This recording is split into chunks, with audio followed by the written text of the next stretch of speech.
33rd degree knowledge, the forbidden codex, points to a timeless truth. Reality is not a judge sitting above you, measuring if you deserve anything. It simply reflects you. As you listen, imagine that every thought is a seed you are planting, every feeling is a quiet prayer you are sending out, and the universe is the loyal mirror echoing the state of your inner world. This 33rd degree knowledge, this so-called forbidden code, is an introduction to a very old understanding. Hidden rooms in forgotten temples and the secret writings of mystics have protected this truth for centuries. It is simple in its core, yet immense in its power. People who truly glimpse it rarely see their life the same way afterward. Their world does not change because of magic tricks. It changes because they finally understand how creation itself is wired. The universe is not a cold machine grinding forward without purpose. It behaves more like a living mirror, responsive to the patterns you hold inside. Every thought you repeat, every story you tell about who you are, every emotion you nourish, travels outward like a signal. That signal shapes what returns to you. It is not a symbol or a metaphor. It is the very architecture of how your reality takes form. Imagine your mind as a vast current. Thought is the energy that moves through it. When you focus on fear, on lack, on anger, you charge that current with a certain frequency. When you dwell on gratitude, clarity, and courage, the current changes. The outer circumstances of your life begin rearranging themselves to match that inner state. This is not instant and mechanical, but it is consistent and precise. The sages who explored this truth did not discover a way to dominate reality through force. They learned that the universe does not bend to shouting, frustration, or desperate pushing. It bends through alignment. When your inner state resonates with what you say you want, your outer world slowly has no option but to follow. Your consciousness sends out a clear message, and the universe, neutral and responsive, reflects it back with remarkable accuracy. This knowledge does not ask you to plead for a better fate. It invites you to become the version of yourself who naturally lives that fate. You are being called to embody the life you dream about so fully, on the inside, that the outside must eventually rearrange to match it. The reason this wisdom was often hidden is not because it is complex, but because its power lies in its simplicity. Once you hold this key, you realize that most of the doors you feared were never truly locked. You begin to understand that you are not powerless in front of your circumstances. You are not just a victim of random events. You are a participant in an ongoing conversation with existence. Every belief you accept, every assumption you repeat, every emotion you feed, becomes part of that conversation. The more aware you become of this, the more deliberate you can be in the reality you invite. When this clicks, you start paying attention to what lives in your mind when nobody is watching. You notice the quiet sentences you say in your head about yourself, about money, about love, about your future. You realize that these are not harmless background noise. They are instructions. They are messages broadcast into the mirror of reality, and reality never gets tired of reflecting them. This wisdom has been protected, misunderstood, and even mocked, not because it is untrue, but because it demands responsibility. It asks you to stop waiting for someone to come and rescue you, and to recognize that you have always been co-creating your life. It shines a light on the places where you have been planting weeds while hoping for roses. Yet there is something incredibly liberating in this. When you understand that reality is reflecting you, you no longer feel trapped by it. You can begin to choose different thoughts. You can allow new feelings. You can gently withdraw your attention from the stories that keep hurting you and give your focus to the ones that nourish you. Over time, the reflection in the mirror begins to soften and change. Before we go any further, take a moment to support this journey. Tap the like button and tell me in the comments where in the world you are watching from. It is always inspiring to see how far this message can travel, and your support helps the Momentum Audiobooks channel reach more people who need to hear this. As we continue, hold this idea close. Reality is not your enemy. It is not a distant judge. It is a faithful mirror. When you shift what you carry within, the image that returns to you must eventually adjust. This is the heart of the 33rd degree knowledge, the forbidden codex that was never really forbidden at all. It was simply waiting for you to be ready to use it. His experience shows a simple yet powerful law at work. When gratitude is felt deeply, it creates a magnetic field of grace around you. Every time you choose to sit in appreciation, even for something small, reality eventually has to echo that feeling back. It is not random luck. It is the precise way universal law responds to a heart that is genuinely thankful. Over centuries, an old practice has been passed down to train this inner state on purpose. It is not complicated. Each evening, before you go to sleep, take a notebook or journal and write down 3 very specific things you are truly grateful for that day. Not vague phrases like, "I am grateful for life," but details that your heart can actually feel. Maybe the way the sunlight came through your window in the morning, the taste of a meal you enjoyed, a message from a friend at the exact moment you needed it. At first, your mind might resist. It may whisper, "There is nothing special about today," and try to make you rush through the exercise. You might be tempted to repeat the same things again and again, just to finish quickly. But if you stay with it, something starts to shift. You begin scanning your day differently. Throughout the morning and afternoon, a quiet part of you remembers that tonight you will write down your 3 gratitudes, and so you start noticing moments you would normally ignore. Maybe the smile of a stranger on the street lingers in your awareness. Maybe a problem at work turns into a lesson, and you feel strangely thankful for the clarity it brought. Slowly, the journal in your hands becomes more than paper. It becomes a mirror that shows you how much good is already present in your life, even if your outer conditions are not yet perfect. As this habit deepens, your emotional climate changes. Instead of constantly rehearsing what went wrong, you begin to replay what went right. Your nervous system relaxes. Your body feels safer. You sleep a little more peacefully. You wake up with just a bit more openness in your chest. The world outside has not radically transformed yet, but your inner world has, and that is what sets new events in motion. Soon you notice coincidences that do not feel like coincidences at all. A delayed appointment opens space for an important conversation. An apparent setback becomes the path to a better opportunity. A cancelled plan leads you to meet someone whose presence blesses your life. The more you practice, the more often you catch yourself thinking, "If that had not gone wrong, this beautiful thing would never have happened." Gratitude starts weaving a pattern through your days, linking what once looked like chaos into a larger tapestry of meaning. This is the magnetic power of sincere appreciation. It does not mean pretending that pain and challenge do not exist.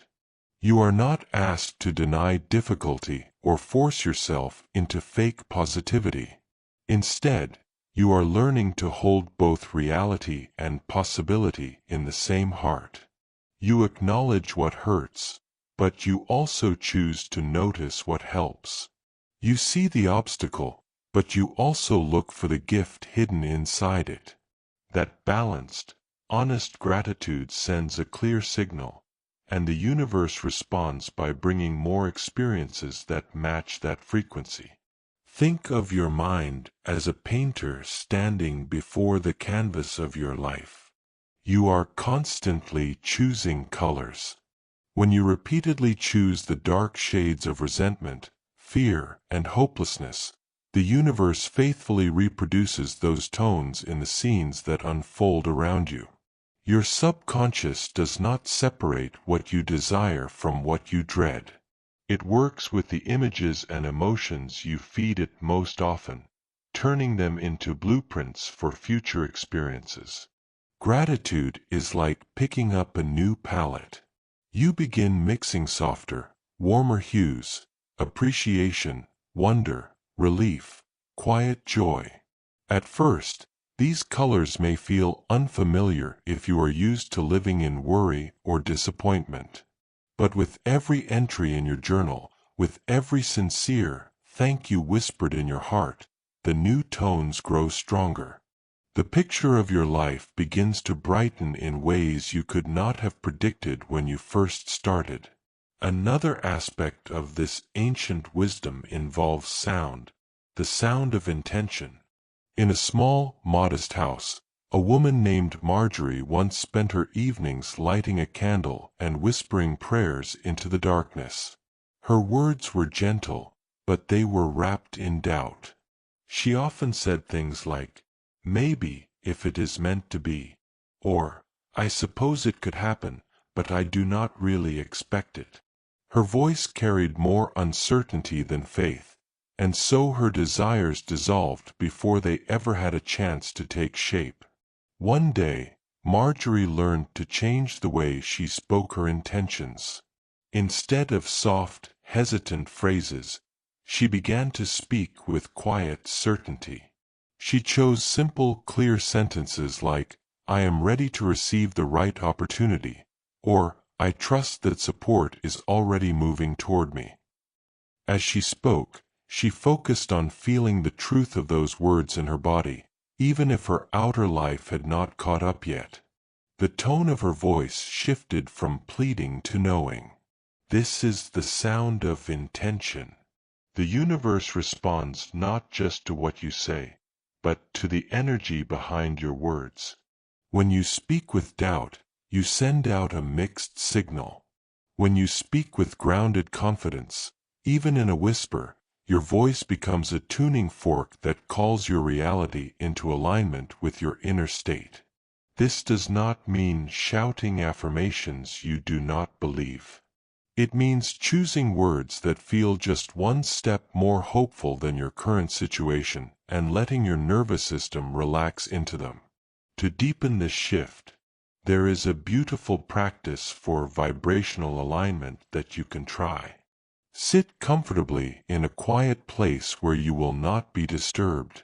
Close your eyes and take a few slow breaths, allowing your thoughts to settle. Then gently begin to hum on any note that feels natural to you. It does not need to be perfect.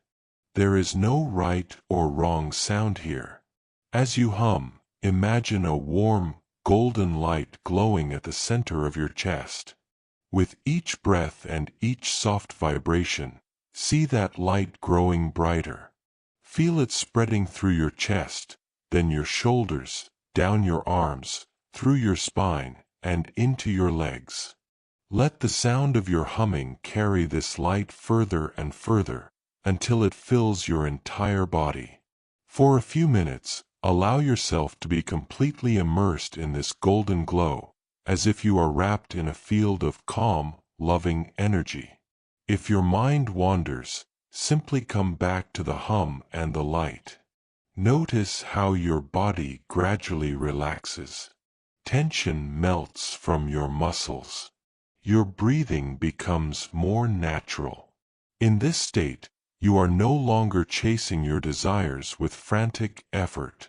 You are tuning yourself to the frequency of peace, trust, and quiet confidence.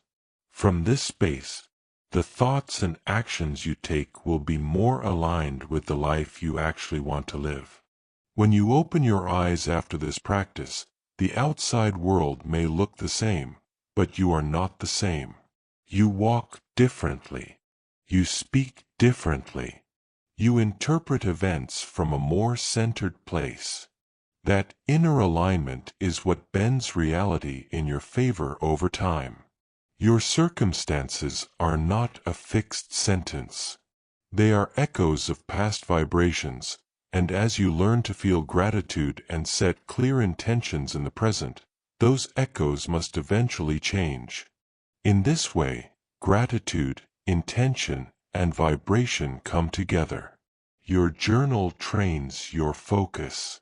Your words train your voice. Your humming and visualization train your energy. None of this requires special tools or rare knowledge.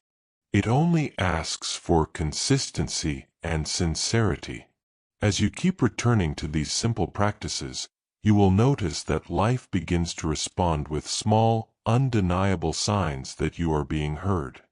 We have the ability to turn our entire being into a lighthouse, shining with steady, harmonious energy. When you engage in this kind of inner practice, you are tuning your vibration to the level of pure possibility. From that place, life begins to send you situations, people, and chances that reflect the brightness you hold inside. In a small village called Thornfield, a woman named Dorothy lived surrounded by constant beginnings. Her studio was crowded with canvases that were barely started, notebooks filled with half-finished stories, and creative projects abandoned just when they were about to take shape. Each sunrise brought her a new idea, but each sunset revealed yet another dream left incomplete. Dorothy was gifted and imaginative, but her attention was scattered. The moment a project required patience, she shifted to something fresh and exciting. She told herself she was simply multi-talented, that she enjoyed variety, but deep down she felt the growing weight of never truly finishing anything. The energy she sent out into the universe was fragmented, and the results she received matched that fragmentation. One day, an older craftsman named Walter visited her workshop. He moved slowly through the room, observing the many unfinished pieces around him. His own hands were marked by decades of dedicated work, the kind that shapes not just objects, but character. After a long silence, he gently told Dorothy a simple truth: scattered effort can never create deep results. Walter explained that focus is a gift we give both to ourselves and to the universe. When we concentrate our energy on one clear direction, it is as if we carve a channel through which reality can pour its support.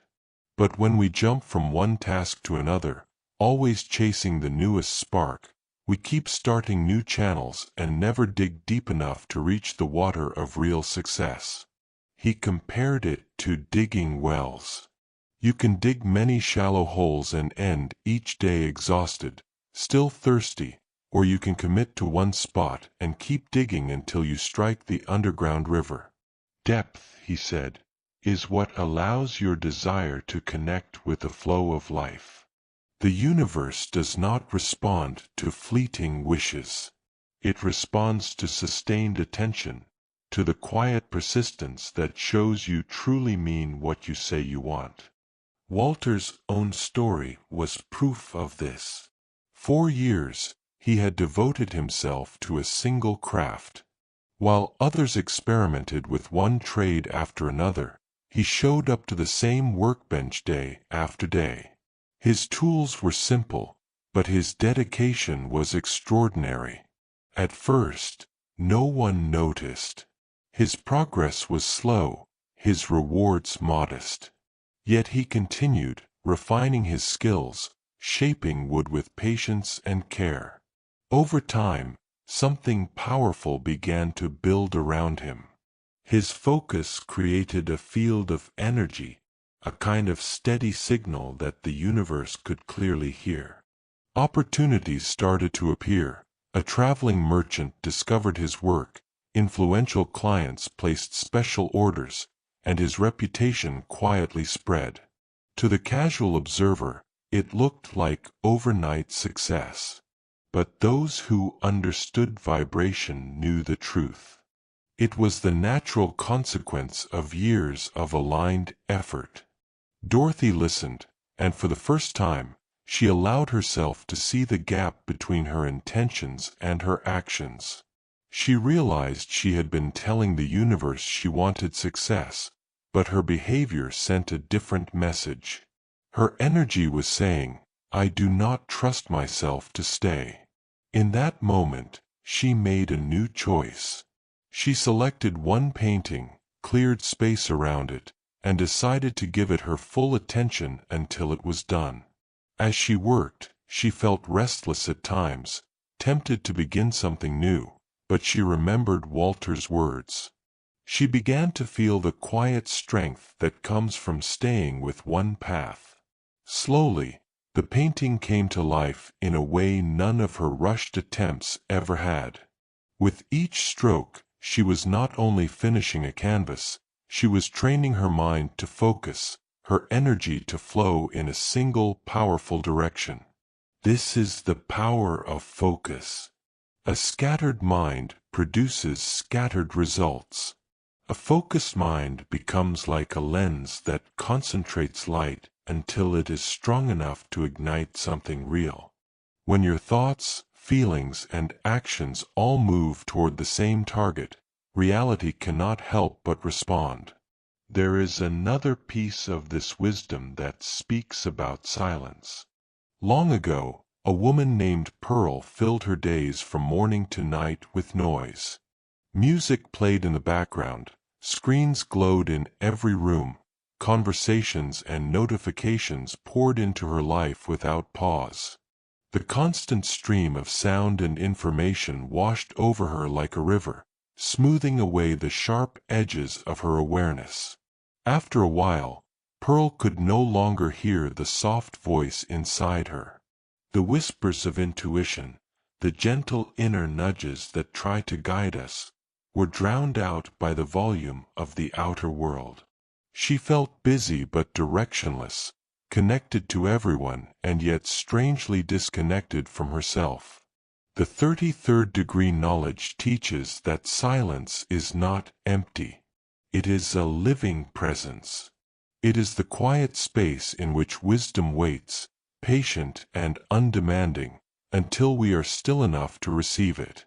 Just as a lake must become calm if it is to reflect the stars above, our mind must find moments of stillness to reflect the light of our deeper knowing. When your thoughts are constantly shaken by external noise, the waters of your consciousness stay cloudy. Signals from your intuition struggle to reach the surface. You may feel pulled in many directions, unsure which path is truly yours. But when you intentionally step back from the noise, even for a few minutes a day, something remarkable happens. There was once a man named Norman who lived much like Pearl. His days were filled with chatter, entertainment, and endless distraction. He did not realize how much energy he was losing to things that did not truly matter. One evening, exhausted and overwhelmed, he turned everything off. No music, no television, no messages. For the first time in a long while, he sat in complete silence. At first, the quiet felt uncomfortable, almost unbearable. His mind raced, demanding something to latch onto. But as the minutes passed, a different feeling began to emerge. It was as if storm clouds in his mind slowly drifted away, revealing a clear sky behind them. In that clarity, Thoughts appeared that felt deeper and more honest than the usual mental noise. Norman began to make a habit of this. Each day, he gave himself a small pocket of silence. He would simply listen to his breath and observe his thoughts without chasing them. Over time, solutions to long-standing problems rose to the surface, effortlessly. Choices that once seemed confusing became obvious. Most importantly, he developed an inner sense of direction that no outsider could shake. His life changed not because someone gave him a detailed plan, but because he finally made room for his own inner wisdom to speak. This is the gift of silence. When you create space for stillness, you create space for guidance. The universe speaks in many ways, but we can only hear it when we are willing to unplug from the constant noise and turn our attention inward. You can begin with a simple practice of inner listening. Set aside 10 minutes each day where you will not be disturbed. Sit comfortably, close your eyes, and bring your focus to your breathing. You do not need to control it, just notice the air moving in and out. As thoughts come, let them pass through without grabbing onto them, like clouds drifting across the sky. In this gentle, open awareness, you are not forcing answers. You are making yourself available to them. Over days and weeks, a quiet voice begins to emerge, not in dramatic flashes, but in subtle feelings, small insights, and clear impulses to take the next right step. This is how wisdom surfaces in the space of silence. There is yet another principle woven into this knowledge, the law of alignment. It explains why some people seem to move smoothly toward their dreams while others feel stuck, even when they work hard. Alignment happens when your thoughts, emotions, and actions all point in the same direction. Imagine a woman named Irene who longs for a new life. She dreams of abundance and freedom, but her thoughts are filled with worries, her emotions are heavy with doubt, and her daily habits keep her locked in old patterns. She may say she wants change, but her inner and outer worlds are sending mixed signals. Her energy is scattered, and so is the response she receives from reality. In another town, a craftsman named Gilbert holds a vision of expanding his small workshop. He not only imagines this growth, he allows the vision to seep into everything he does. His thoughts are centered on possibility. His words reflect faith in his future. His feelings lean toward excitement more than fear. And his actions, even the smallest ones, support that vision. He arranges his tools as if more work is already on its way. He prepares extra workbenches for future apprentices. He greets each visitor as though they are the 100th customer of the day, rather than the first. Little by little, this consistent harmony between what he thinks, feels, and does creates a powerful current. Within months, new orders arrive, more clients appear, and his once quiet space becomes vibrant and alive. From the outside, it might look as though Gilbert is luckier than Irene. But the truth is simpler. The universe is responding to alignment. Where there is unity between inner and outer, reality flows like water down a clear channel. Where there is conflict between desire and behavior, the flow is blocked, and progress feels slow and frustrating. You can begin to practice alignment right now. Find a quiet moment and take a few steady breaths. On a fresh page, write down one sincere desire, something your heart truly longs for. Then, beneath it, list 3 small actions you can take that line up with that desire.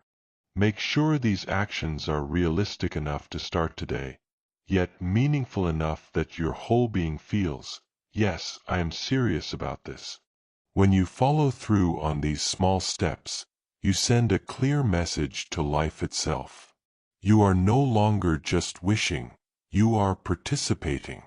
Over time, this simple practice builds a bridge between the world of thought and the world of experience.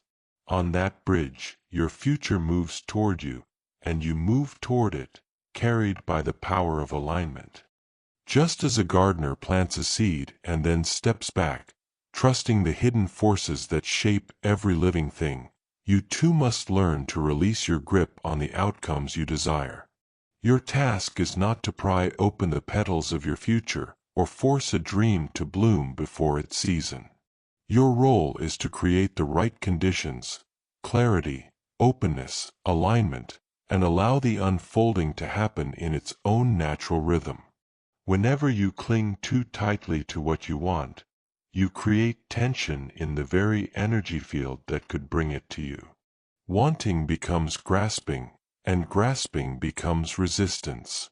You may think you are focusing your intention, but in truth you are interrupting the delicate flow of manifestation. The universe never responds well to desperation.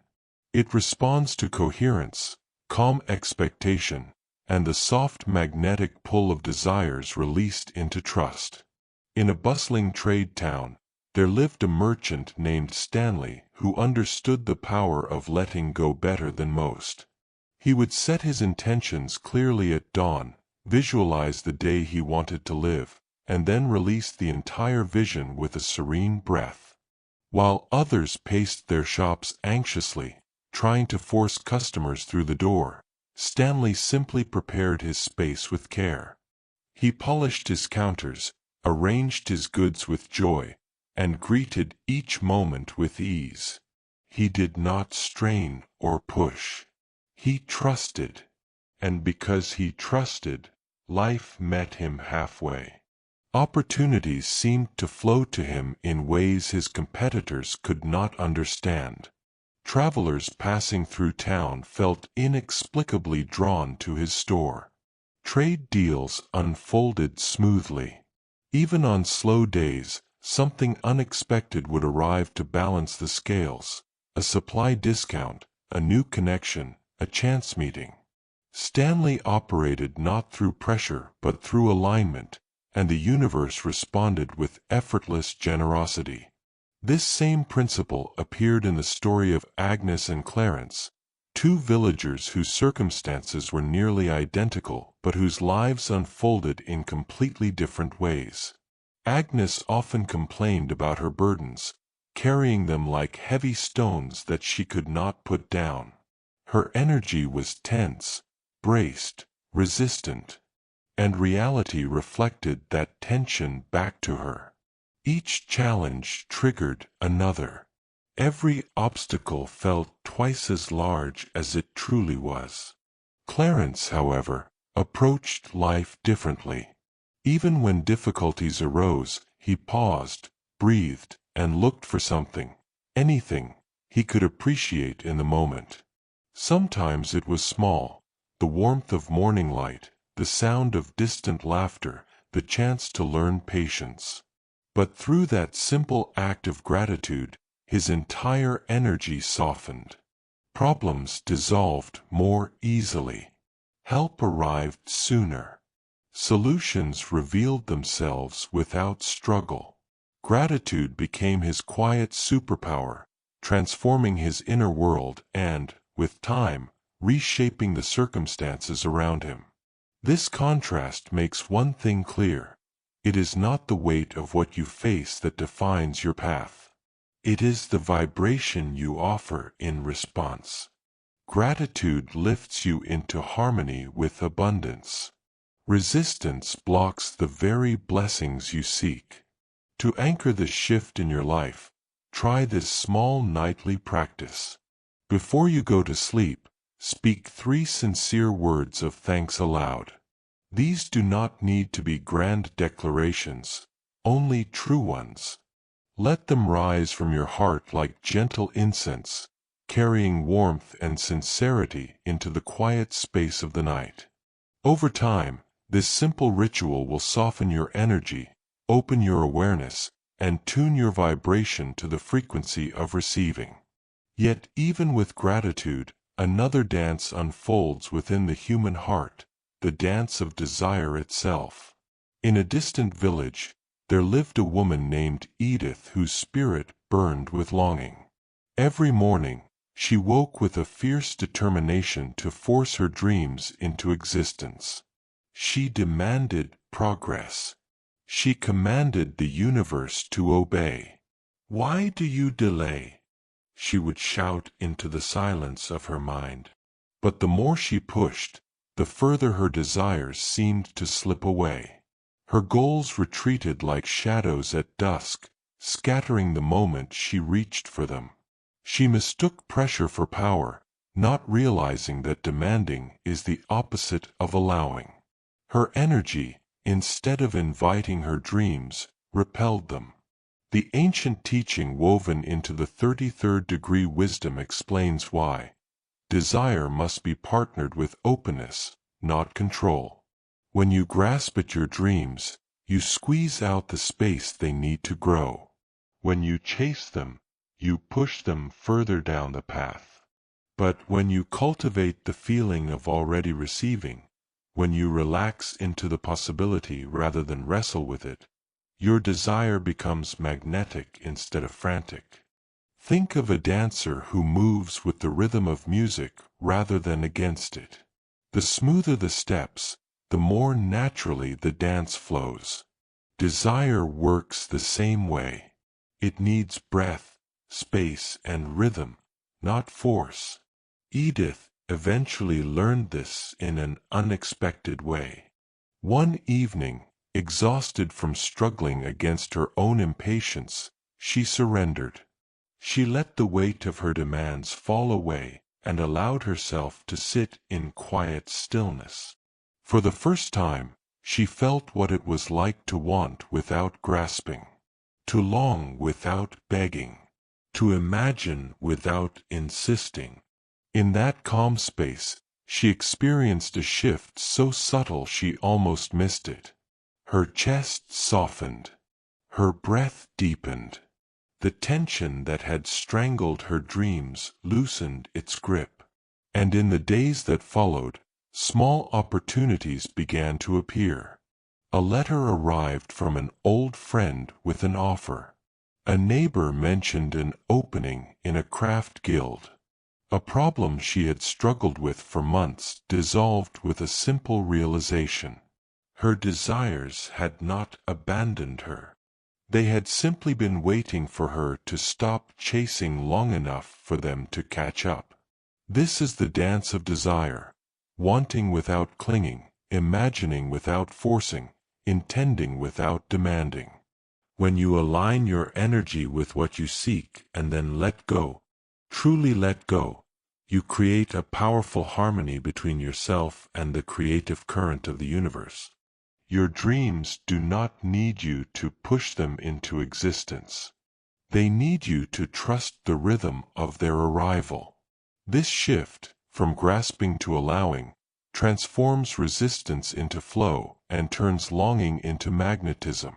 It invites grace into your life, not as a distant blessing but as a natural response to your state of being. And when you learn to release, to trust, and to soften your grip, you discover that the universe was never withholding anything from you. It was simply waiting for the moment you became open enough to receive. The higher degree teachings whisper a truth that many people overlook. Desire is not a soldier that moves when you shout orders at it. It answers to invitation, to rhythm, to cooperation. Manifestation is more like a graceful dance between partners than a battle to be won. When your energy moves in harmony with what you want, creation flows with surprising ease. But when you try to grab your dreams with tense, desperate hands, they slip away like water pouring through your fingers. Think for a moment about how life responds to gentleness. A door is opened more easily with a calm hand than with frantic pounding. A flower unfolds in sunlight, not under the grip of force. In the same way, your desires are not servants waiting to be commanded. They are like divine partners, standing just at the edge of your reality, waiting for you to invite them into a dance that feels natural and alive. Pressure and anxiety send out a signal of fear and scarcity.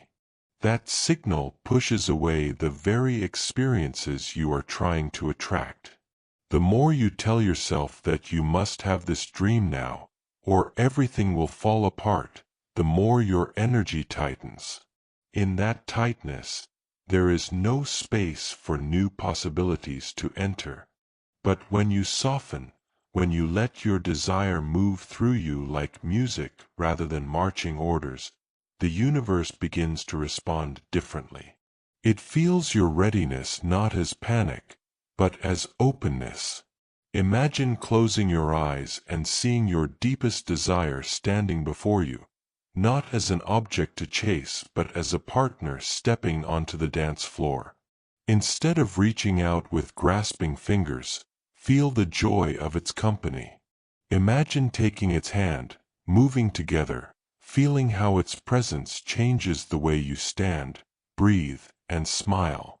In that inner scene, you are not begging for your dream to come closer. You are already sharing space with it, learning the steps of this new reality. This is the heart of creation as partnership, not as force. You let the desire approach. You move with it lightly in your imagination. You allow the timing, the path, and the details to unfold at their own pace. You are no longer trying to control every second. You are learning how to flow with a rhythm that is bigger than you. Before we go further, remember that if you want to deepen this work, you can access a free ebook version of this audiobook through the link in the pinned comment below this video on the Momentum Audiobooks channel. It is there to support your journey at your own pace, in your own space. Among the ancient teachings, there is another presence that stands between desire and manifestation like a bridge: faith. Across generations and cultures, this quiet force has been honored, misunderstood, questioned, and rediscovered. Faith is not just a comforting idea. It is a living state of being that shapes the way reality reflects back to you. In one village, there was a woman named Lucille. She longed for a life of greater freedom and abundance, but she refused to believe anything good was coming until she could see concrete proof. Her mantra, spoken or unspoken, was always the same: I will believe it when I see it. Until then, she walked through her days with a subtle heaviness, convinced that she was stuck where she was. Because she insisted on visible evidence first, her inner world remained rooted in doubt. That doubt colored everything, like a gray filter over her experiences. Opportunities came and went, but she rarely recognized them. Invitations to grow appeared disguised as challenges, and she dismissed them as more signs that life was against her. She did not realize that by waiting for proof before believing, she was closing the door on the very proof she wanted. Not far away lived a man named Howard, whose heart held a very different approach.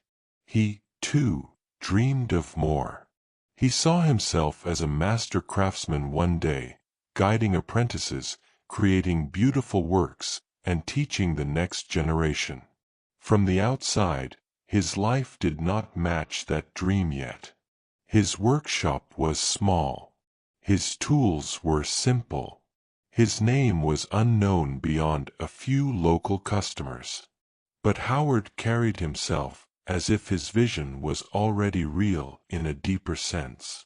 He arranged his workspace with care, as though students might arrive at any moment. He spoke with the calm, measured tone of a seasoned teacher, even though no one had enrolled to learn from him. He treated each piece of work like a masterpiece in progress, not like a random job.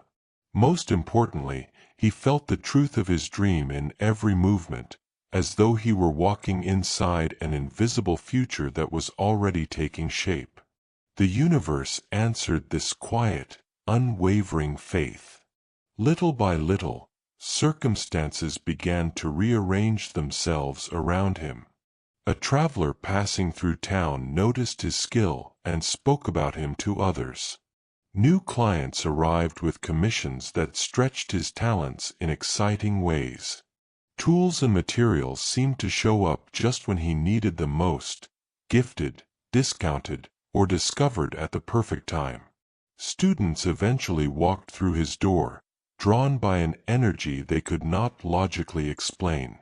If you compare Lucille and Howard from the outside, they might look similar at first glance. Both had dreams. Both faced limitations. But on the inside, their worlds were completely different. Lucille insisted on sight before belief, and remained locked in the old story. Howard chose belief before sight, and the story had to evolve to match his state. Waiting for proof to feel faith is like waiting for the harvest before planting any seeds. The natural order moves from invisible to visible, from belief to experience, from inner knowing to outer reflection. Your faith is not meant to be blind, empty hope. It is a recognition that what you desire already exists in potential form, just beyond the edge of what you can see. That potential is waiting for your steady trust to give it a doorway into your world. When you hold faith like this, you do not deny your current reality. You simply refuse to let it be the final word. To cultivate this, you can play with a simple practice. Choose one area of your life where you feel called to grow. Instead of repeating the story of lack, begin to carry yourself as someone who has already crossed the bridge. If you are seeking greater health, stand, breathe, and move as a person who trusts their body is healing. If you are calling in new opportunities, talk about your future as something unfolding, not something impossible. Let your tone, your posture, and your choices reflect the direction of your faith. Time, however, often becomes the greatest test of faith. Many people begin with excitement, only to abandon their belief when results do not appear according to their personal schedule. They confuse a delay with denial, and so they step out of alignment just before the breakthrough could arrive. In another part of the land, a man named Floyd understood this lesson in a profound way. For 7 years, he held a vision of creating a healing sanctuary in the mountains. The idea seemed outrageous to many around him. He had limited resources, no powerful connections, and no apparent path to such a grand project. Yet inside, his picture was clear. He saw the land, the buildings, the people who would come to rest and restore their spirits. While others shook their heads and urged him to be more realistic, Floyd stayed connected to his inner knowing. He did not spend his days complaining about what he lacked. Instead, he maintained the vibration of certainty. Each morning, he performed his small, faithful actions. He learned the skills he would need. He gathered knowledge about the land. He saved what he could. He practiced the kind of presence he wanted to bring into that future sanctuary. Whenever discouragement whispered to him, he would gently remind himself that the universe does not keep time the way humans do. It does not rush according to our impatience, nor does it forget a sincere, consistent intention. It measures the steadiness of our alignment, the depth of our trust, and the truth of our commitment. In the 8th year, events began to converge in ways that even Floyd could not have predicted. A relative he barely knew left him a piece of property in their will, located in the exact mountain region he had envisioned. Shortly afterward, 3 different benefactors stepped forward, each offering support that matched a specific need: construction, materials, and ongoing maintenance. The sanctuary that had lived in his heart for nearly a decade moved from the unseen to the seen. It became physical, solid, real. The contrast between those who abandon their dreams after a short season and someone like Floyd reveals something important. Persistence in faith is not about straining or forcing outcomes into existence. It is about holding your alignment steady, even when the outer world has not caught up. It is about trusting the deeper timing of life while you continue to show up as the person you know you are becoming. Right beside this lesson stands another, the art of surrender. In a small cottage on the edge of town lived a woman named Beatrice, who believed that the only way to secure her dreams was to control every step. Each morning she woke before sunrise to prepare elaborate plans. Her walls were covered with charts and diagrams. Her notebooks overflowed with detailed schedules and strict timelines. She wrote instructions for the universe as if it were an employee waiting for her commands. The more Beatrice tried to direct every detail, the more life seemed to resist her. Unexpected delays appeared. People did not follow her scripts. Opportunities that seemed perfect on paper fell apart without warning. The tighter she held the reins, the more chaotic things became. She felt angry, confused, and betrayed, wondering why her hard work and intense planning were not producing the results she demanded. She did not yet see that control and trust rarely share the same space. By insisting that everything happened exactly according to her plans, she left no room for a wiser intelligence to guide the unfolding. Her fear of things going wrong was woven into every list, every chart, every strategy. And the universe, as always, reflected the vibration she was offering. The art of surrender does not mean giving up on your dreams. It means releasing your grip on the path they must take to reach you. It asks you to do your part, set your intention, take inspired action, stay aligned, and then allow life to surprise you with its own choreography. When you begin to loosen your need to control, you create space for grace to move. And in that space, doors may open that you did not even know existed. In the unfolding of life, many people discover that opportunities sometimes appear in forms they never expected. For a long time, a woman named Marlene insisted that only opportunities matching her exact specifications could be part of her path. If a possibility came to her wearing the slightest disguise, she dismissed it without hesitation. She believed that true manifestations needed to match the blueprint she held in her mind down to every detail. And yet, the more tightly she clung to her rigid expectations, the more reality seemed to slip through her fingers. Marlene often found herself frustrated. She wondered why nothing ever moved in the direction she wanted. What she could not see was that life had been placing stepping stones before her feet again and again, but she refused to take a single one because they were not shaped exactly like the final destination she imagined. The universe had been whispering to her in subtle movements, nudging her through unexpected conversations, surprising connections, and unlikely invitations. But Marlene's grip on certainty was so tight that she could not feel the quiet guidance beneath the noise of her own insistence. In the teachings of the higher degrees, there is a truth often repeated: life does not always deliver your desires in their finished form. It brings pieces, threads, beginnings, small openings that, if followed, lead to what your heart has been calling. Manifestation rarely arrives as a completed sculpture. It comes as stone, as tools, as the spark of an idea, as a meeting that seems random at first.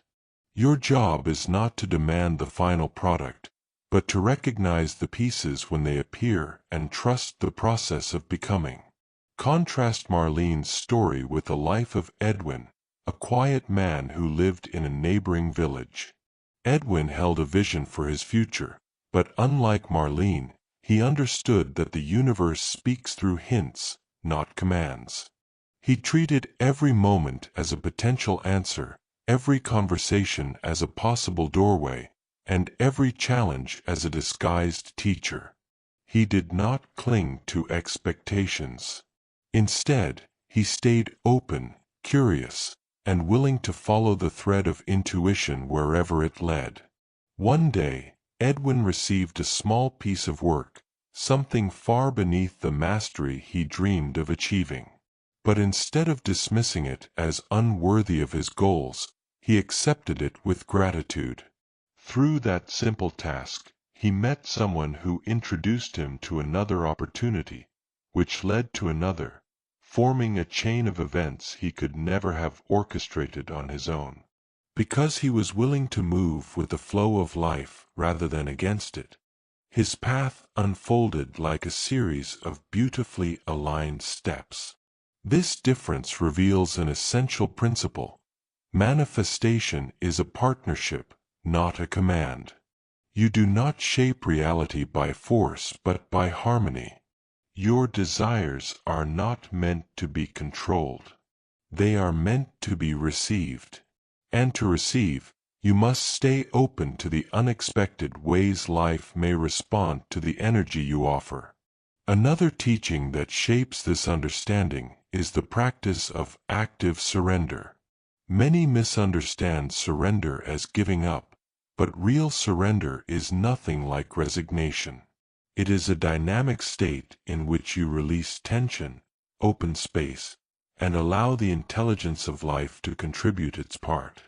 It is a recognition that you are not creating your future alone. You are co-creating with a force larger than yourself.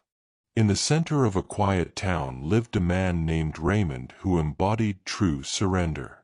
He held a vision in his heart, but unlike those who collapse into passivity, Raymond moved with steady intention. He took each step that felt aligned, placed his energy where inspiration guided him, and when no action was needed, he rested without guilt. He neither rushed nor resisted. He trusted that what he could not control was being handled by forces unseen. Because of this inner balance, Raymond found that his life unfolded with remarkable ease. He did not wrestle with circumstances the way others did. He did not lose himself in anxiety when delays appeared.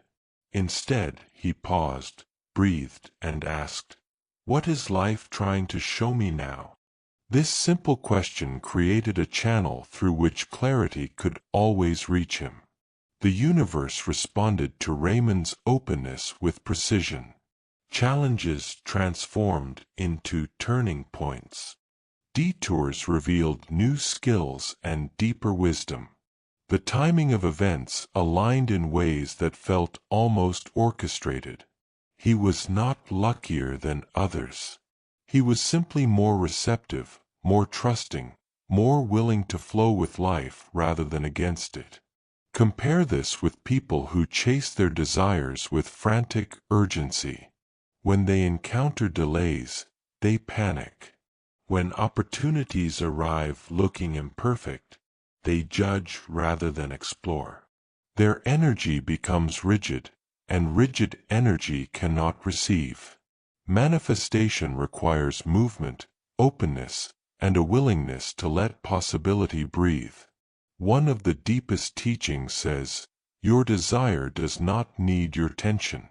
It needs your cooperation." This cooperation shows itself in your attitude, your openness, your daily habits, and your willingness to follow the gentle pull of intuition. It is not about waiting passively.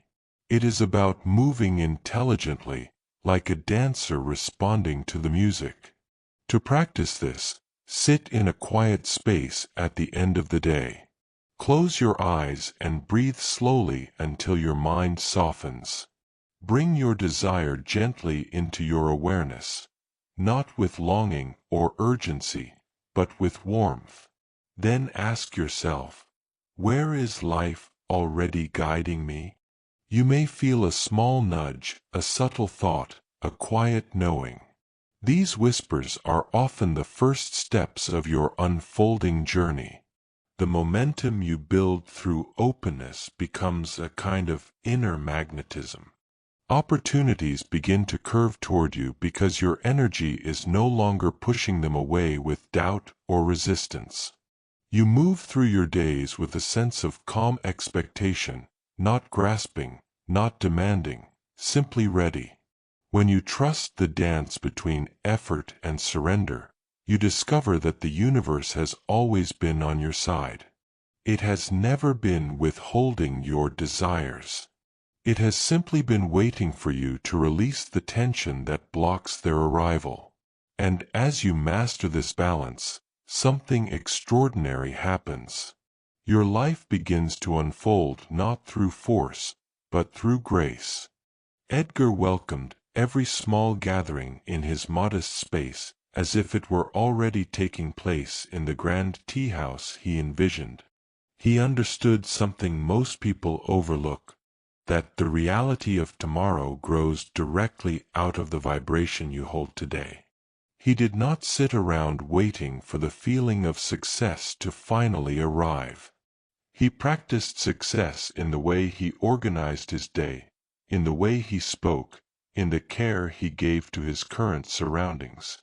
He refused to postpone his sense of fulfillment until some future achievement appeared on the horizon. Instead, he poured a quiet joy into each moment, treating every customer, every conversation, and every task as part of the life he knew he was building. Within a surprisingly short time, opportunities began to line up with his inner readiness. His workshop expanded, his name spread, and what others called luck was simply the universe mirroring the state he had chosen to embody long before any visible proof was present. This contrast between those who wait for their circumstances to change before they allow themselves to feel different, and those who change their inner state first, reveals a powerful truth. Manifestation does not begin when the physical evidence appears. It begins the moment you decide to feel, think, and act in harmony with the version of yourself you are becoming. When you live as if your dream is already breathing inside you, the outer world eventually reflects that breath. There is a simple way to bring this into your own life. Each morning, as the sun rises, pause for a moment before diving into the usual noise of the day. Ask yourself softly, if my dream were already real today, how would I feel? Do not overthink the answer. Let a feeling arise, perhaps a sense of relief, quiet excitement, confidence, gratitude. Then, for the next few minutes, allow that feeling to saturate your body. Let it color your thoughts and influence the subtle way you move, speak, and make choices. This is not about pretending your current reality is something it is not. It is the art of conscious creation, the alchemy of bringing the essence of tomorrow into the present. When you do this consistently, you train your vibration to match what you are calling into your life, and reality eventually catches up. In a village nestled among ancient hills, there lived a woman named Annie whose spiritual journey was full of restless motion. One week she devoted herself to meditation. The next, she replaced it with crystals. Soon after, she switched to mantras, then to breathwork, then to yet another technique she had discovered. She never stayed with any practice long enough for it to sink into the deeper soil of her being. Her energy streamed in so many directions that she ended each month feeling exhausted, disappointed, and confused about why nothing in her life seemed to truly transform.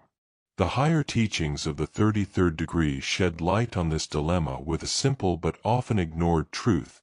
Power is not found in trying many paths for a brief time, but in walking one path with devotion. A gardener cannot give 100 seedlings the same loving attention as one cherished plant. If they keep moving water and care from one pot to another every few days, none of the plants will thrive. In the same way, scattered spiritual effort leads to shallow roots. In that same region lived a man named Leo, whose approach could not have been more different. He chose a single practice, a form of quiet breathing and reflection, and committed to it wholeheartedly. He did not abandon it when results did not appear overnight. He did not replace it as soon as he heard of something new or glamorous. Day after day, he returned to the same simple practice, even on mornings when he felt distracted or uninspired.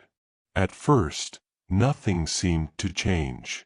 His thoughts still wandered, his life looked ordinary, and doubts occasionally visited his mind. But Leo remained steady. Slowly, almost imperceptibly, his inner world began to shift. He noticed more space between his thoughts.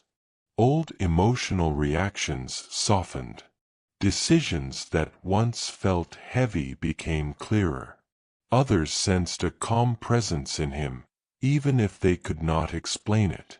Over the years, his single practice became a deep well from which he could draw peace, clarity, and insight. People came to him for guidance, not because he had studied every possible method, but because he had allowed one method to know him completely. The difference between Annie and Leo reveals a timeless principle. Mastery is not about sampling countless techniques. It is about staying with one long enough for it to reshape you from the inside out. Every day you show up for your chosen practice, you add another thread to the tapestry of your transformation. The power of consistency lies in the way small, seemingly insignificant efforts accumulate over time into profound change. Those who become truly skillful in any area, healing, art, spirituality, business, are not the ones who constantly reinvent their approach. They are the ones who return, again and again, to the foundation that works and deepen their relationship with it. The teachings speak of a threshold, often described as 21 days, the minimum span needed for a practice to begin taking genuine root. Before that point, your new habit is fragile, easily overshadowed by old patterns. After that threshold, something remarkable begins to happen. The practice stops feeling like a chore and starts feeling like a natural part of who you are. It begins to call you, rather than you having to chase it. In remembering this, it is important to know that the sincerity of your devotion matters far more than the complexity of what you do. A simple daily ritual, done with presence and heart, can move mountains over time. An elaborate routine, performed inconsistently and without true engagement, will always struggle to create real change. Alongside the wisdom of consistency, another subtle force is at play in the life of anyone walking a conscious path: synchronicity. In a bustling marketplace town, there lived a man named Amos who began to notice patterns most people ignored. Before he opened his shop each morning, he would sit quietly for a few moments, aligning his thoughts with clarity and appreciation. As he went about his day, small coincidences started catching his eye. A stranger would mention a book that answered a question he had been quietly asking himself. A supplier would call just as he was thinking about adjusting his inventory. A casual conversation would mirror the exact concern that had been circling in his mind that week. At first, Amos wondered if he was imagining it. But the more he paid attention, the more undeniable the pattern became. He realized that reality was communicating with him through these meaningful coincidences. When he treated them as guidance rather than random events, they seemed to multiply. If he thought about exploring a new product and, later that day, stumbled upon a clear confirmation, an article, a comment, a request from a customer, he took it as a sign to move forward. When conversations echoed his private intentions, he smiled in recognition and followed the flow. As Amos honored these subtle alignments, his life began to move with extraordinary ease. Resources appeared at precisely the moments he needed them. The right people crossed his path when he was ready to meet them. Even challenges arose at the exact stage of his development when he had the inner strength and insight to handle them. Synchronicity became a woven language between his inner world and the universe. Your own reality is constantly speaking this language of meaningful coincidence. When you dismiss these moments as mere chance, you overlook the breadcrumbs that could lead you toward your highest good. Each synchronicity is like a reflective surface, showing you how aligned you are with the deeper currents of existence. The teachings explain that these events increase in both frequency and clarity when you acknowledge them. Just as a friend opens up more once they feel truly heard, life reveals more of its guidance when you show that you are listening. To work with this principle, you can adopt a simple habit. When something happens that feels strangely timed, personally significant, or directly connected to an inner question, pause for a brief moment. Acknowledge it silently or aloud. You might say, "I see that," or "Thank you, I am listening." This tiny act of recognition strengthens your relationship with the field of synchronicity and invites even clearer guidance. In addition to action, attention, and acknowledgement, there is one more ingredient that deepens your alignment with the universe: stillness.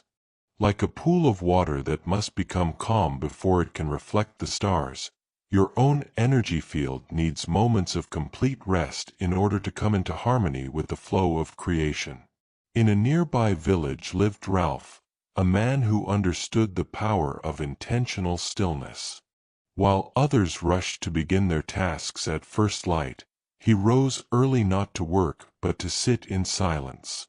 Before the sun crested the horizon, he would find a quiet place, close his eyes, and allow his body to become completely still. No planning, no striving, no replaying conversations from yesterday. Only breath, awareness, and presence. At first, his neighbors thought he was wasting valuable time. But Ralph knew that when he ceased all outward motion, unseen forces could begin their work. In those quiet moments, his scattered thoughts settled. His emotions balanced. His intuition became audible. As the day unfolded, he found that choices came more easily, conversations flowed more naturally, and solutions arrived without effort. By the end of each day, Ralph often accomplished more with less strain than those who had rushed from the moment they woke up. His secret was simple. He allowed stillness to align him first, and from that alignment, every action flowed more effectively. Stillness was not an escape from life. It was his way of stepping into the center of it. When you begin to integrate small islands of stillness into your own days, you tap into the same power. You pause long enough for your inner waters to clear, for your mind to remember what truly matters, and for your heart to reconnect with its deeper knowing. From that space, your steps become surer, your timing improves, and your path unfolds with more grace than you could orchestrate by effort alone. This is how embodiment, consistency, synchronicity, and stillness weave together. They are not separate ideas, but facets of the same truth, that your inner state is always in conversation with the universe. The more deliberately you tend that inner state, the more beautifully reality responds. Ralph sat unmoving each morning, allowing the silence to expand within him until his entire being felt connected to something vast and unspoken. While others rushed into the noise of their obligations, he welcomed the stillness as though it were a sacred companion. In that quiet space, he discovered a truth many people never learn. When you stop trying to control everything, life finally has room to reveal its deeper wisdom. He did not treat silence as an escape from reality, but as the very foundation of his daily clarity. As he sat in those moments before dawn, the tangled threads of his thoughts slowly unwound. His emotions settled like dust drifting to the floor. His awareness sharpened without effort. In that stillness, guidance appeared not as loud declarations but as soft, unmistakable impressions, gentle currents nudging him toward the next right step. While others spent their mornings chasing solutions, Ralph allowed solutions to rise naturally from the quiet.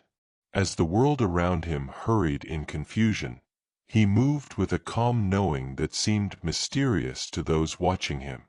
But Ralph understood something simple. The universe speaks most clearly when we are willing to listen, and listening requires stillness. There is a depth of power in this practice. Stillness aligns you with the natural rhythm of creation, the same rhythm that shapes forests, oceans, and galaxies.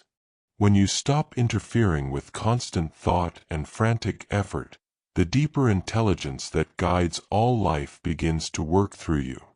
Ideas flow more fluidly. Opportunities reveal themselves without strain. Even challenges lose their heaviness and become part of a larger unfolding. In another nearby village lived a woman named Callista, who approached her mornings very differently. She leapt out of bed, already overwhelmed by the day ahead. Before even taking her first breath consciously, she filled her mind with worries, tasks, and imagined scenarios. She rushed through breakfast, through conversations, through moments that called for presence. Because her mind never paused, she felt as though she were always fighting the current of her own life. She often wondered why things felt so difficult for her, why decisions confused her, why opportunities slipped through her fingers, why peace seemed like something only other people could experience. The truth was not that her life was uniquely challenging. It was simply that she never created the space for clarity to enter. Her constant movement blocked the very guidance she needed. Callista believed that slowing down would cause her to fall behind. She feared that pausing meant losing control. What she didn't realize was that her frantic pace was the very thing keeping her stuck. The universe cannot deliver clear direction to a mind that never becomes quiet.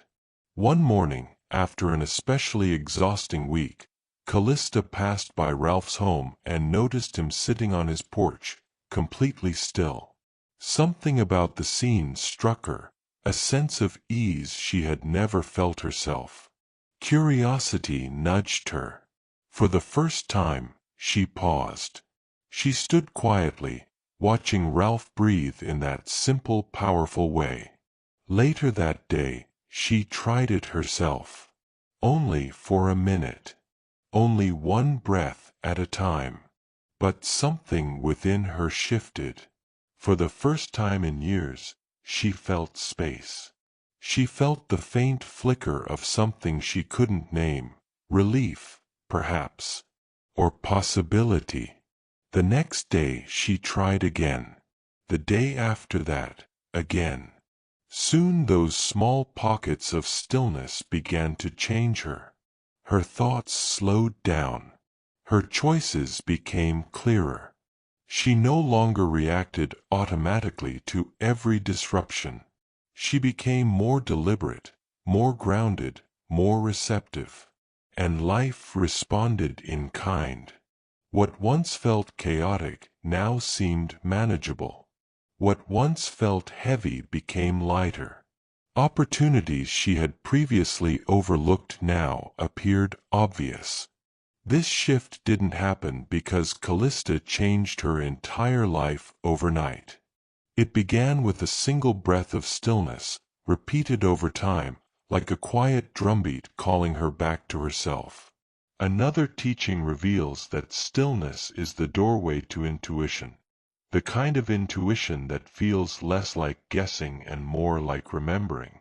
As you sit in the quiet, your deeper mind awakens.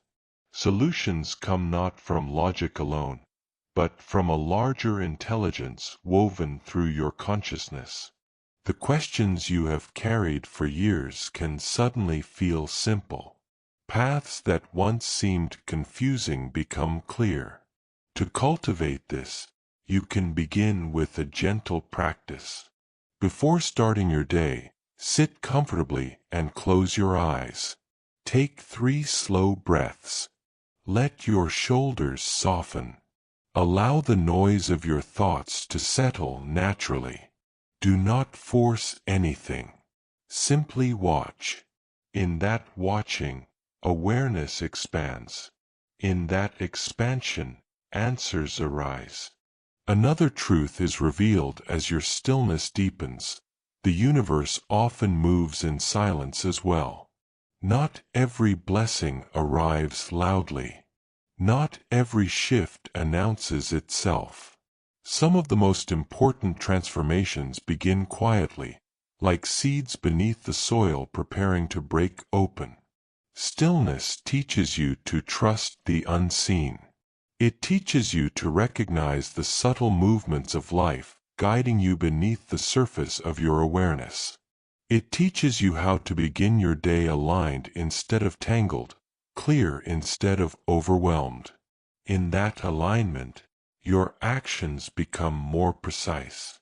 Your intuition becomes more reliable. Your energy becomes more magnetic. You stop chasing and start attracting. You stop struggling and start flowing. And as you move through your day from that deeper center, life unfolds with a harmony that feels almost effortless. Ralph's life did not become extraordinary because of luck. It became extraordinary because he mastered the art of inner stillness. And that mastery allowed every other aspect of his life to fall into place like a beautifully arranged pattern. Callista's life did not transform because she worked harder. It transformed because she finally created room for clarity to enter. And your life, too, will shift as you learn to welcome moments of quiet into your daily rhythm. It is in those moments that you reconnect with your power, your wisdom, your purpose. Stillness is not the absence of life. It is the foundation upon which all great lives are built. The lives of these two souls reveal a fundamental truth. Trust is the invisible bridge that connects what you long for with the reality that eventually appears. Wherever doubt tightens its grip, resistance forms like stones in a river, slowing the flow of good into your life. But the moment you lean into trust, channels open. The current can finally move freely again. Trust is not about closing your eyes and pretending everything is fine. It is not about blind faith or ignoring your challenges. It is about recognizing that the universe moves according to deep, precise laws, even when your mind cannot see the entire pattern. When you trust, you allow your mind to rest. You stop trying to control every last detail. In that rest, there is room for higher wisdom to arrange circumstances in ways your limited perspective could never design. Think of a river winding through a valley. It does not force its way forward with clenched fists, yet it shapes mountains over time. Trust works in a similar way. It allows you to release your grip without giving up on your dreams. It invites you to participate fully in your life while accepting that you do not need to orchestrate every twist and turn. This same principle appears when you look closely at resistance. Deep within the sacred teachings is a quiet but powerful observation. What you fight against, you feed with your energy. What you embrace with awareness, you begin to transform. Many people treat resistance like an enemy to be crushed. They push against their fears, battle their doubts, and wrestle with their insecurities, only to feel more exhausted and stuck than before. In truth, resistance is not a punishment. It is a compass. It points directly toward the beliefs and wounds within you that are asking to be seen, understood, and healed. When anger, fear, or hesitation rises inside, it is not trying to sabotage you. It is asking to be heard. Fighting your resistance is like arguing with your own reflection in a mirror. You only tire yourself out while nothing truly changes. There was a man named Virgil who discovered this wisdom the hard way. For years, he tried to overpower his doubts with sheer willpower. He repeated affirmations he did not believe. He criticized himself for feeling afraid. He treated his resistance like an enemy that had to be conquered. The more he fought, the louder his doubts became. One day, exhausted by his inner battle, Virgil chose a different approach. Instead of pushing his uncertainty away, he sat quietly with it. When doubt arose and whispered, "You are not ready or you will fail," he no longer shouted back in anger. He took a breath, welcomed the feeling like an old friend, and gently asked, "What are you trying to show me?" To his surprise, each doubt contained a message. His fear of success was linked to an old belief that he did not deserve good things. His hesitation to speak up came from childhood memories of being silenced. His resistance to new opportunities revealed hidden loyalties to a smaller, safer version of himself. By listening instead of fighting, he began to understand where his beliefs had come from and why they still held power. As he brought compassion to these parts of himself, the intensity of his resistance softened. It did not vanish overnight, but it no longer controlled his choices. Doubt became information, not a prison. Fear became a doorway into deeper healing, not a wall. Virgil's life moved forward not because he eradicated resistance, but because he learned to relate to it differently. When you stop waging war against your own inner landscape, you reclaim immense energy.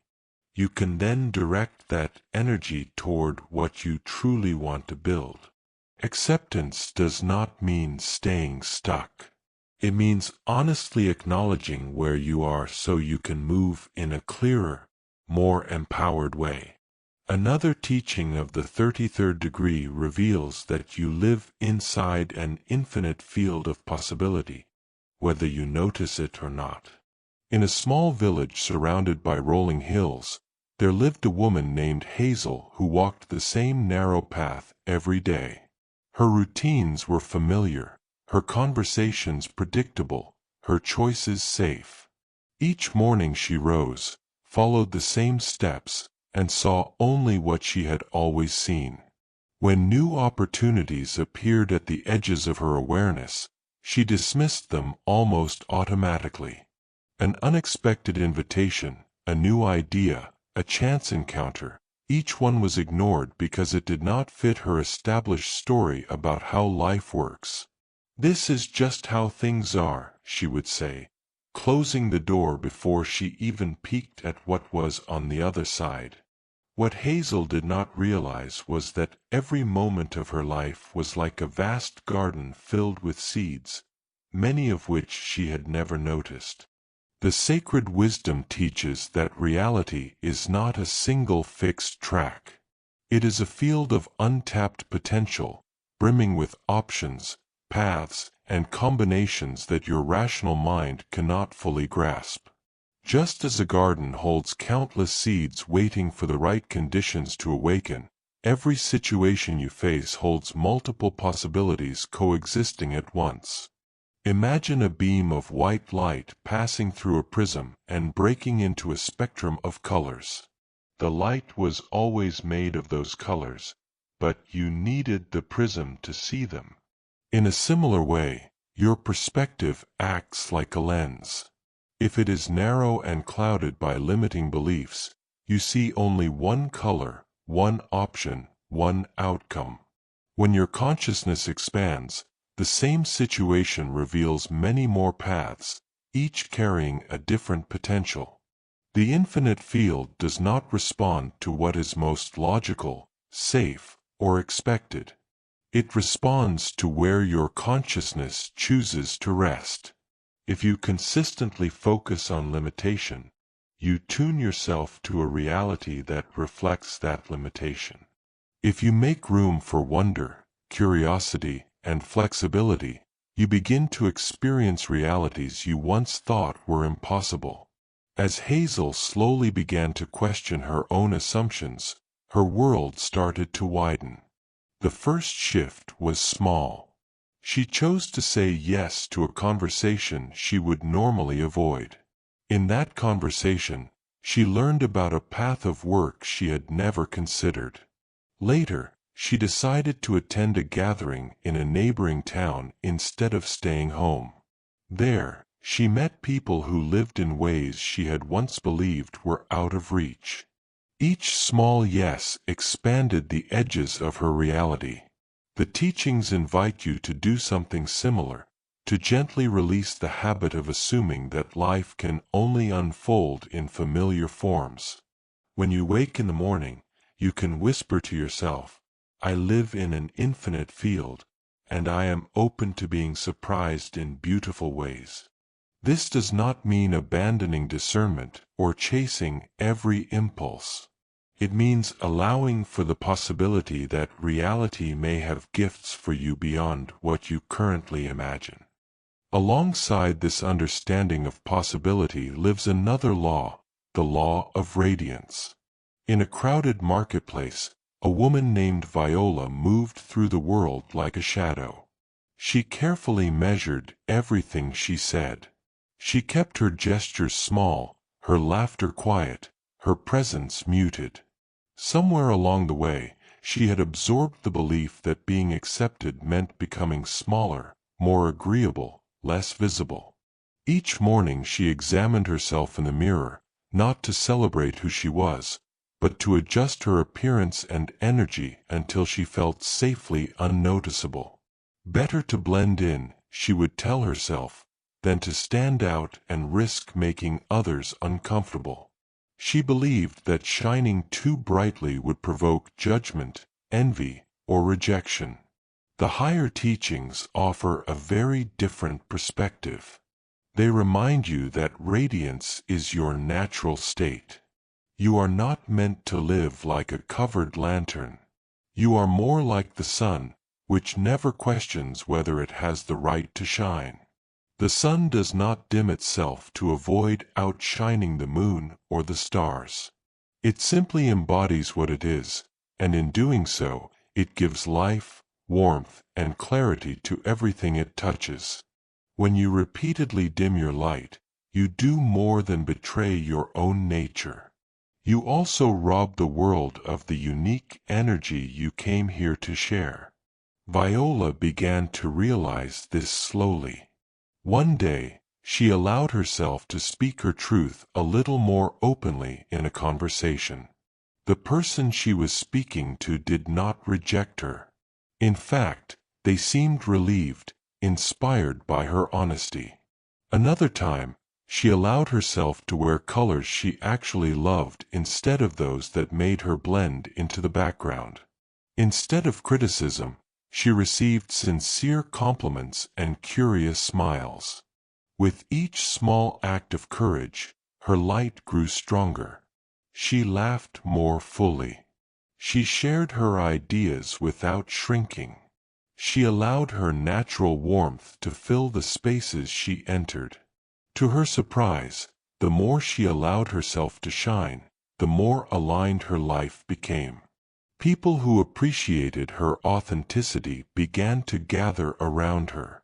Opportunities that matched her true passions emerged. Her radiance acted like a signal, drawing toward her the experiences and relationships that resonated with who she really was. Viola also noticed something even more beautiful. Her willingness to show up as herself seemed to invite others to do the same. In her presence, people relaxed. They shared their own dreams more openly. They took off their masks, even just a little. Her light did not overshadow them. It gave them permission to kindle their own. The difference between a life lived in hiding and a life lived in radiance reveals an essential truth. Your light is not selfish. It is a gift. You are not here to dilute your presence so that others feel more comfortable in their limitations. You are here to embody your full energy so that others can remember that they, too, are allowed to shine.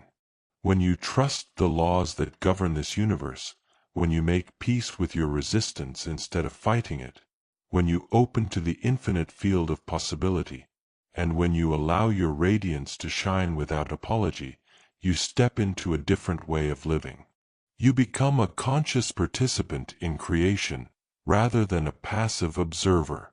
And in that state, your life begins to feel less like a series of random events and more like a meaningful, beautifully woven story, one in which your inner light is not something to hide, but something to finally, fully reveal. Your radiance does not need anyone's permission to exist. It is not something you must earn, or prove, or justify. It is your natural state of being, quietly waiting beneath layers of doubt and self-protection for the moment you finally decide to embody it fully. The instant you choose to shine without apology, you come into alignment with the very intention the universe has for your life. Imagine a flower in an open field. It does not agonize over whether it is worthy of the sun. It simply turns toward the light, trusting what it already knows. The light feeds it, strengthens it, and draws out its colors. In the same way, the opportunities, relationships, and abundance that belong to you are drawn to your true brightness. Your radiance is not decoration. It is a signal. It is the beacon that guides your highest good toward you. You could stand in front of a mirror each morning, look into your own eyes, and remind yourself, without hesitation, that you are allowed to shine. You might say to yourself that you are a source of light, and that life reflects that light back to you. Over time, this is not just a pleasant sentence. It becomes a way of being. Your posture changes. Your decisions shift. You begin moving as someone who trusts that their presence matters. This kind of shining is not arrogance. It is not about feeling superior or demanding attention. True radiance is humble and generous. It is the natural overflow of someone who has remembered who they are and no longer feels the need to hide. When you live this way, you do not steal space from anyone. You create more space for everyone. Your presence becomes an open door through which others can step into their own light. As you grow into this understanding, the teachings begin to weave together inside you. You see how trust, alignment, gratitude, focus, stillness, and radiance are not separate topics but connected streams feeding the same river. Each principle strengthens the others. Each story you have heard in this journey is another angle of one simple message. Reality is always responding to your inner state. Consider the way an old radio works. When it is set between stations, you hear nothing but static, fragments of sound without coherence. The moment you tune the dial precisely, clarity arrives in an instant. The signal was always there. The music did not slowly travel toward you over the course of minutes. It was present all along, waiting for your receiver to match its frequency. In one heartbeat there is noise, in the next there is a clear song.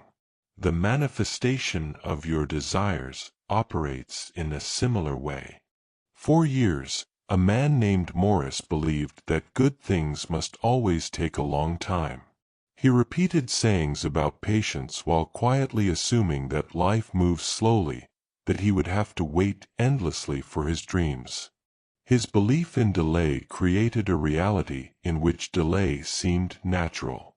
One morning, something within him shifted. He realized that it was not the universe that was slow.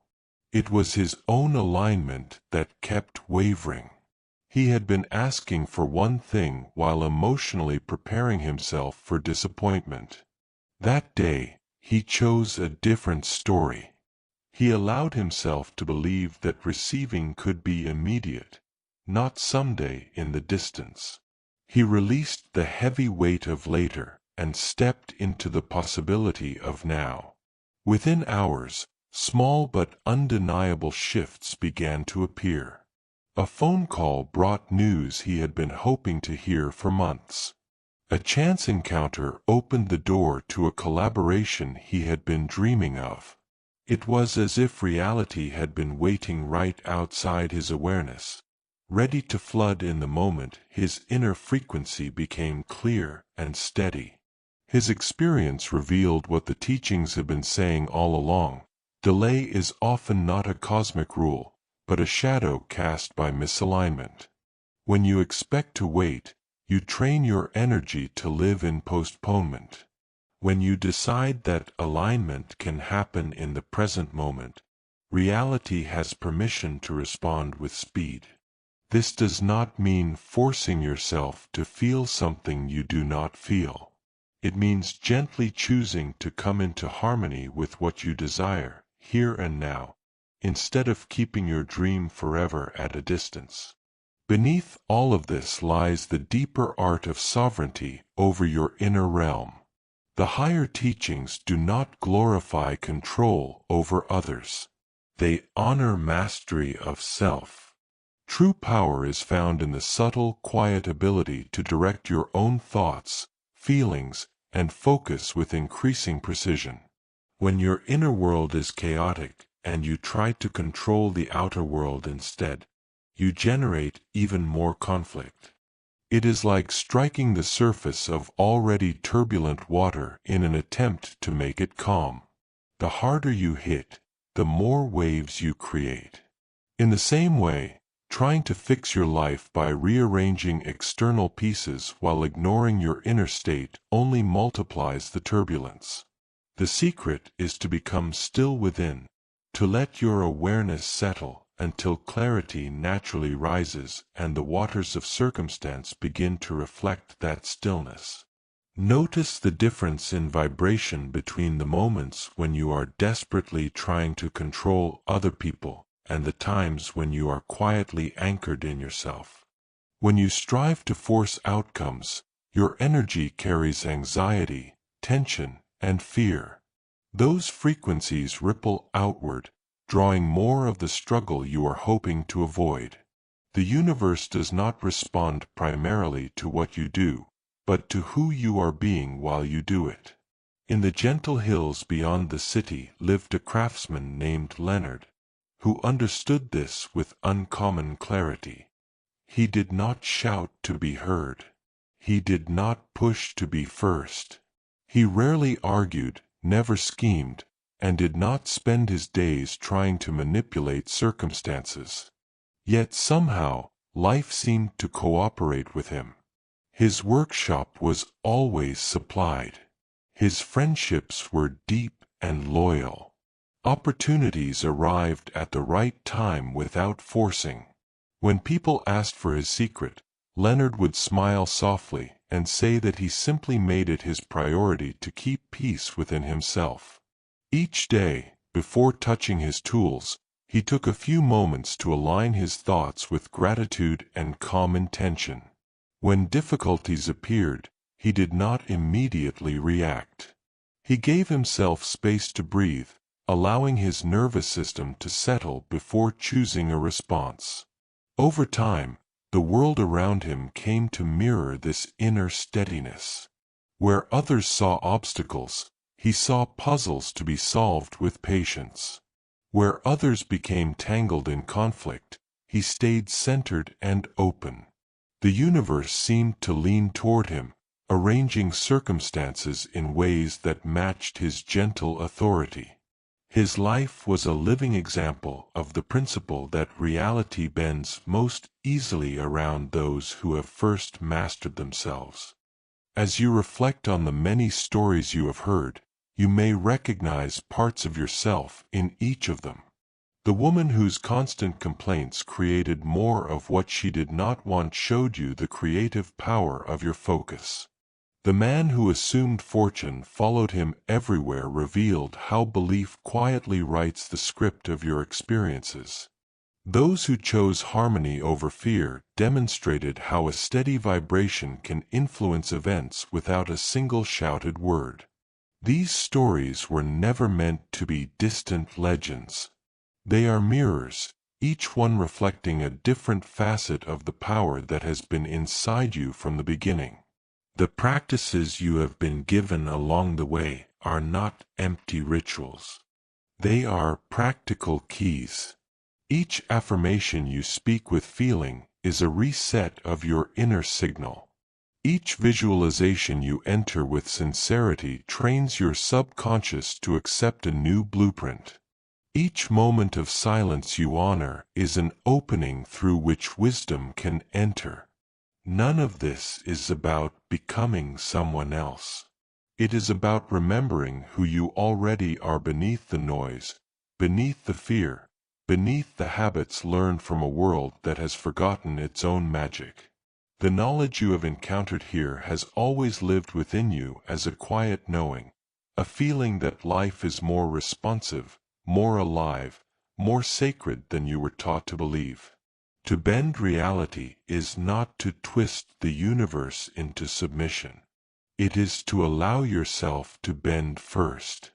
It is to soften the rigid parts of your identity, to release limiting stories, and to align so deeply with truth, love, and clarity that the outer world can only reflect that alignment back to you.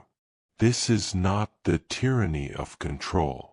It is the graceful power of harmony. You now stand at a threshold.